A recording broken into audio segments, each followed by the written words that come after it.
Alright, so part 2 of the Dodge Ram repair.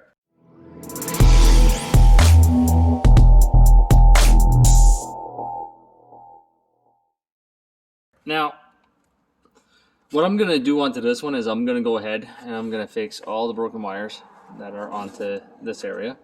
And then I'm going to show you guys the repair afterwards. And then after that, what we're going to do, we're going to see if our codes went into history, because our codes were active. And if our codes went into history, that would complete the repair for the vehicle. And if we still have codes that are active afterwards, then we're going to go and diagnose those codes. So what I'm going to do, I'm going to take and I'm going to repair the broken wires and even the ones that aren't broken. I would just want to make sure that there's no corrosion or anything on any other wires, and then I'll go ahead and I'll do the repair from there. Now, if you guys are ever looking for a tool for a heat shrink, I went and bought this guy on Amazon. He would cost me about $20, and it's just a little art heat gun, but it's about 300 watts that it puts out. And I don't know about you, but it's electric, it's not butane, and it takes and it does a job. So I'm gonna get started on the repair and I'll be right back. Alright, so here is the wiring repaired. I'm not done with it. I'm going to put some wiring loom over it at the same time, and then I'm going to retape the wiring loom over it because there's some exposed area over here. But after that, this repair should be done. So now what I'm going to do, I'm going to bring the vehicle down, and we are going to take and hook up the hotel and scan for codes and see what we have, or what we don't have, I should say. Alright, hotel is hooked up, auto detect. Let's see what we can find.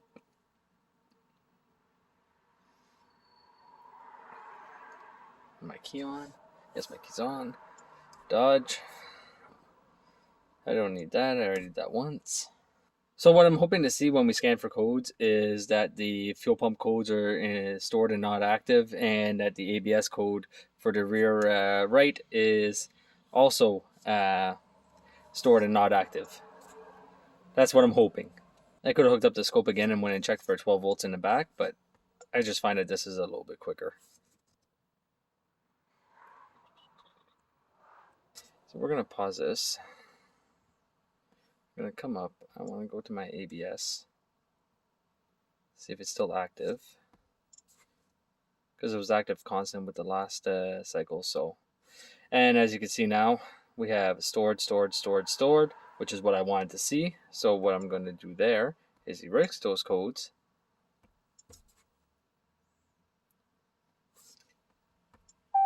Because the codes are erased. Are stored and not active. What I'm going to do now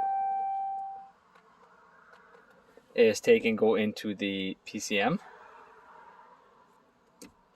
and the code for the fuel pump module only came on when the car was running, if I'm not mistaken. So I'm going to take and turn the car on and put it to running.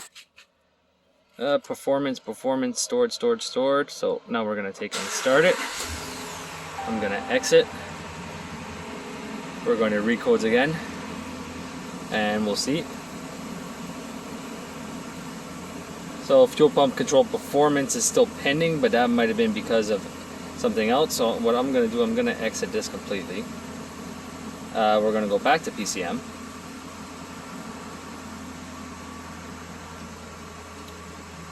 Sometimes you have to reload the whole system for it to catch.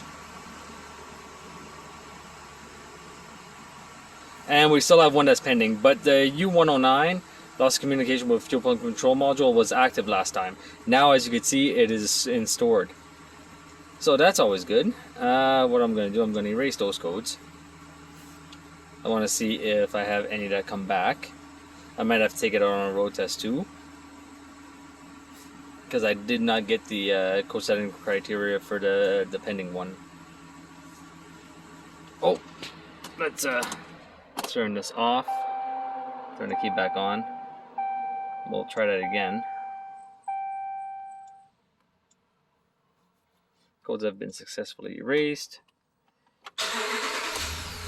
Now, if I'm not mistaken, when you the fuel pump control performance codes, as you can see, there's nothing there. On these vehicles, what ends up happening is that when you lose communication with the fuel pump control module, it takes and it gives a 80% or 90% duty cycle to the fuel pump constant. So if we go into our live data, if we see anything lower than let's just say 80% duty cycle onto our fuel pump, our control module is back up and we shouldn't see that performance code again. But we're going to go in and we're going to see.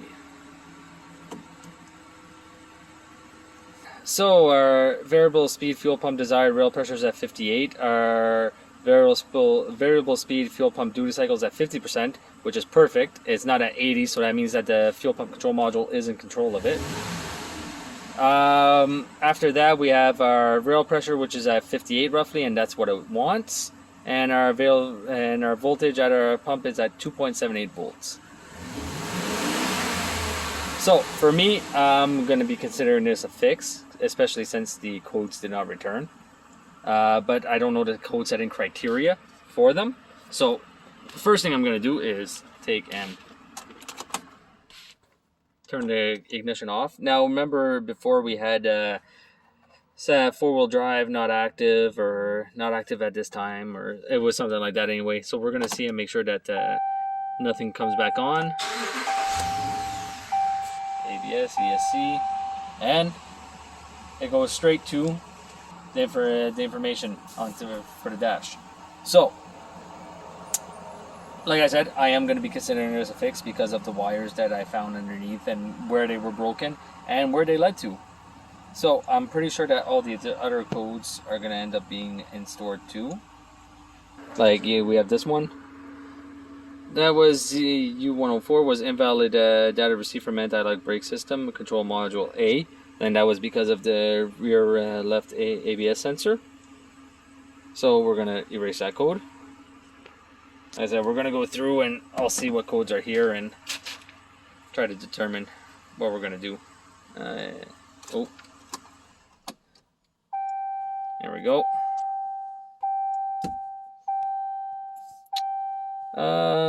ECU information. Okay, we're done that one. Airbag instrument cluster. What was in with that one? Read codes. C, lost communication with ABS, implausible fuel level signal received. That was probably because of the broken wires underneath also, and because they're both stored. So we're going to go escape that. We're going to erase those. The customer is already well aware of that there might be other issues onto the vehicle also, but at the same time we're going to go through and make sure that everything that pertains to the ABS and the fuel system is cleared out of the system, out of the modules. Our last one here. Oh, there might be one or two more. And we have door locks. And if you see here, fuel level sensor 1 stored. So all door locks circuit short to ground, which could be because I don't see the lock. Yeah, the locks don't actually work. So there's another issue onto this vehicle, and it has to do with the locks. So I'll bring you guys down here. Well, actually, I'll show you guys over here. The key is off. Okay.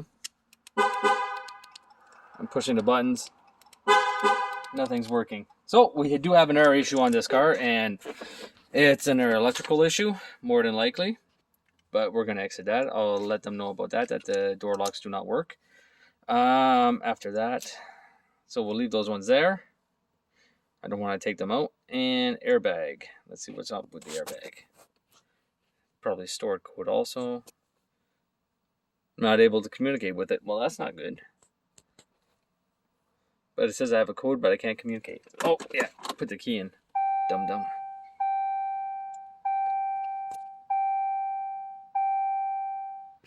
Read codes. And lost communication with ABS, so we can take and erase that. So most of the codes in the system were either for fuel related or they were ABS related. So we're going to take and erase all those except for the body control module, which has the door locks. Alright, so we can exit that.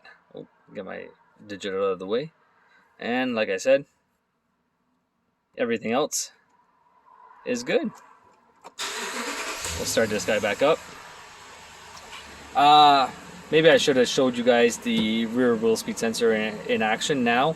Maybe show you guys the 12 volts. Actually, I think I'll do that real quick. I'll take and I'll show you guys the 12 volts on the rear left ABS sensor now. And that way we can see the signal and actually show you guys that it is actually working at 100% now. Alright, so I was going to take and bring out the scope, but I actually forgot my scope, so there's not very much I could do about that. Now, instead of the scope, what I decided to do was take and show you guys on the hotel in the ABS menu the speed of the wheel of the rear left. So that's what I'm going to do now. I'm going to lower it and plug everything back up and give you guys a visual on the speed. Alright, ABS, let's get into there. We are going to go to live data. If I'm not mistaken, it was at the top on this one.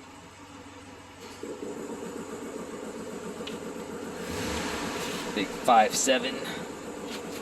Alright, so we had left rear and right rear.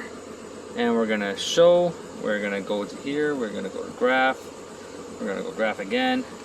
I'm going to move the seat up forward. Sorry for the shakiness. Alright, so now let's see. Now I want you guys to look at this area and this area because we won't really see much down on the line.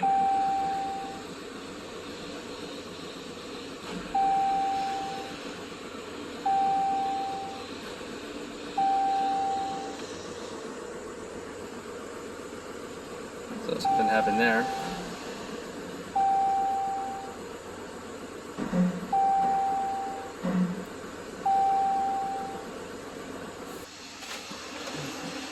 And when you see one spinning and the other one isn't, this one actually is not spinning, as you can see, but the other one is.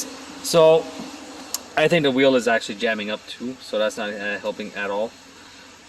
So I hope you guys enjoyed this little video, and I will see you guys next time.